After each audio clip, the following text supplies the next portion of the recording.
not to make the decision to be responsible for your own life. If you need a savior or a redeemer or a spiritual advisor or a guru or anything like that, you need them. That's even worse. You know what you need those people for? That's for you to pretend that your pretense is real somehow. Some kind of hope. When you have to hope, what's usually the case? All hope is what? All hope, by its definition. All trust. All belief. Now, if you want to get smart, look up those 3 words in the dictionary, a good dictionary, and you will see that they are always bad. Always. All belief is bullshit. I may have that put on my tombstone. Going along with that, you could say that reality is the judge. You do not need authorities to tell you what exists. What is real is real. Reality cannot lie. Do people lie? Who do you trust more, reality or people? Anybody have their son ever lie to them? Your daughter, your father, your mother, your aunts and uncles, right? So let's get to some details on methods that you can use to increase the energy that you would have to perform certain actions. The first one is to begin. Begin means to do in the smallest degree. That is exactly what it means, and that is another great secret of moving. Another one is, if you can't begin to move toward a purposeful aim, just move physically. Because movement is the physical incarnation which puts man in direct contact with reality and encourages his will to act on something that he wishes to attain.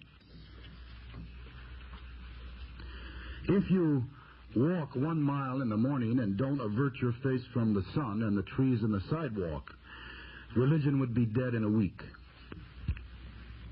We wouldn't need it.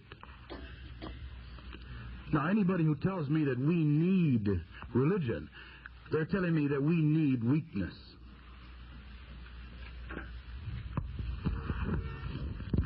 Now, if I was a controller of people, I'd say, I need their money. I need to have my collection basket filled by a bunch of believers. A bunch of innocent usefuls, as the communists call them. It is the same, it has always been the same for 10,000 years. The brighter person in the neighborhood or in the tribe figured he didn't want to work, so he went off and God talked to him, and he came back and he told the guys that did all the work, look, I'm the priest. Now what that means, they said, well, what's a priest? They didn't know then, right? He said, well, that's somebody who gets all the people together, takes $1 from every one of them and becomes rich. Right? And the way he controls them is through a process of fear and guilt. And the greatest way to do that is to make thought itself an object of human guilt. Very easy to do. Very easy to do. To think is to be yourself. It is humanity in action. If you feel guilty about thinking, which you alone know, then somebody is in your brain telling you what to do. Now, they will never come in through your reason and your logic and your thought. Always through your emotions. So that later in life, when somebody tells you the truth, you look at them with fire in your eyes and you hate them. Because they are saying something to you that is for the real you. But you're no longer for the real you. Who are you for? Who is it that you're for?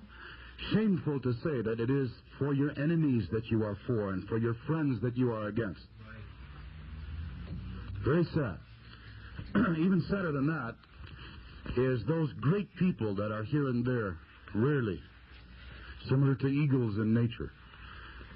They're everywhere, but they're very rare. When they see that their people do not respond to truth and beauty, they become the controllers. They turn their love for humanity into hate for individuals and for humanity. And then they say things like man is innately evil. He is innately irrational.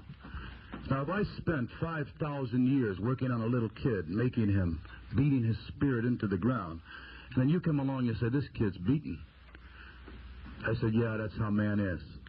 You know, I got my whip behind me, right? That's how people are, you know. The only hope is for you to donate some money to my church, right? All religion uses force. All religion. All faith must use force in order to exist. There's a difference between murder and kill. You see, it is good to kill the enemies of humanity. One should celebrate in the joy of that justice. It is good to destroy evil.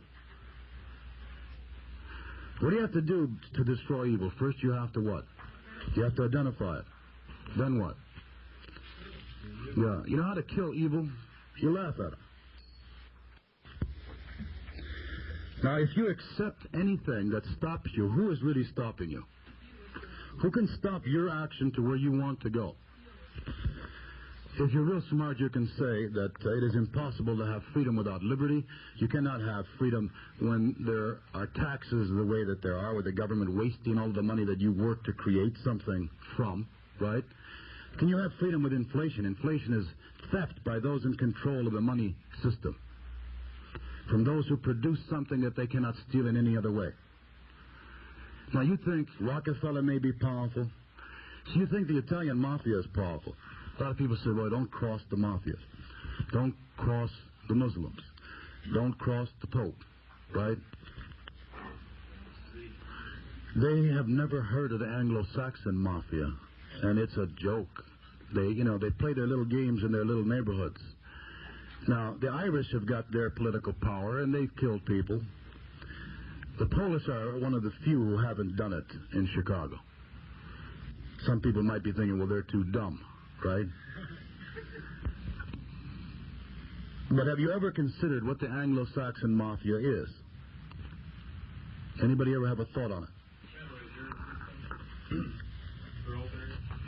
Jesus. They just used it. They get Jesus on them. Don't you know that? Yeah, I know that. If you're not Christian, you're not good. You see? How many of you are blind enough to tell me that you don't see the intimidation from Christians to other people in this world, in this country? It is Christianity itself, it is Catholicism specifically that is killing America. Does anybody want an explanation of that? All right, what is the American principle? The basic American principle. What is the essence of power in the American principle? I'm talking about the Constitution, the Declaration of Independence. Power resides with who? The people. The government in America is the people. Now, the church says that power resides where? In God. The monarchy and aristocrats say that power resides where? It comes from God to a man or a king, right? Now, I have never seen anyone so mean that they could whoop 200 million people. You can't shoot that fast, right? So what's the great secret of power then? The will of the people. All right, what encourages the will of people, of humans? Ideas that are true. There is nothing more powerful than the truth. The truth is invincible. However, I'm not going to define the truth for you because it isn't the way and the light. It is not Jesus. It is not Allah, right? The truth is an individual human being's recognition of reality. It is to say to oneself of that which exists that it exists. It is to say of that which is not real that it is not real. Now, to be a real person means that if somebody gives you some bullshit on that, you bury them in one way or another. Because if you allow them to destroy your mind, you're dead. Not only are you dead, but the next generation and the next generation are dead. Because do you know the effect on a child of a father who's a coward? At what age do they perceive this before they can even talk? 3, 4? Then the kid starts emulating his father, right?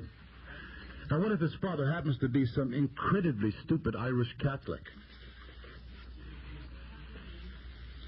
What kind of example is that man giving to his child? Here's what it is. He doesn't even have to know he's doing this. The universe is incomprehensible. It is full of mystery that one should fear. Man cannot know anything. He can be sure of nothing. Therefore, he must live in doubt, confusion, and uncertainty all of his days.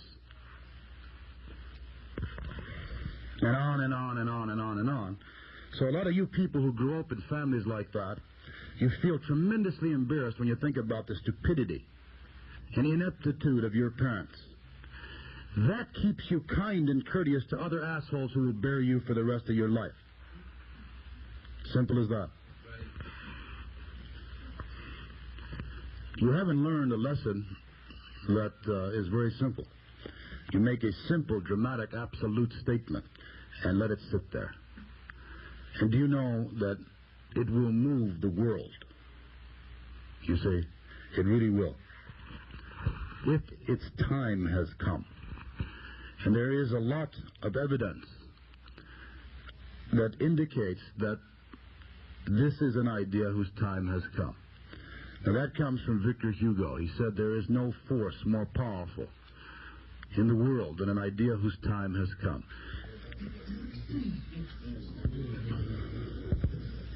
Now what you really want to know is victory possible? Can you win? Can you beat the bastards, right? Can you get them on the run? If all of you bastards got together, you could whoop them real easy. First of all, the old gentleman there, he'd have to give up all the bullshit he's been peddling for many years. And then the second thing you'd have to do is you'd have to change your aim. It's a nice thing to do. If your life is not sustained joy, I mean, you should change your aim anyway, right? Can you imagine a guy driving with a flat tire for 4 months? You don't see that kind of stupidity, do you? But you see people for 50 years with the wrong aim, or it's flat or broke, and they don't change it, right? If your morality doesn't make you feel good, something's wrong with it, right? So there are only 4 principles of human achievement. Throughout history, humanity, and this is the best of humanity, have looked for principles that could be practiced to cause something to happen with immutable certainty. And it has been discovered a long time ago. That is, identify what you want to do. Simplify that, concentrate on it, and do it. That's it.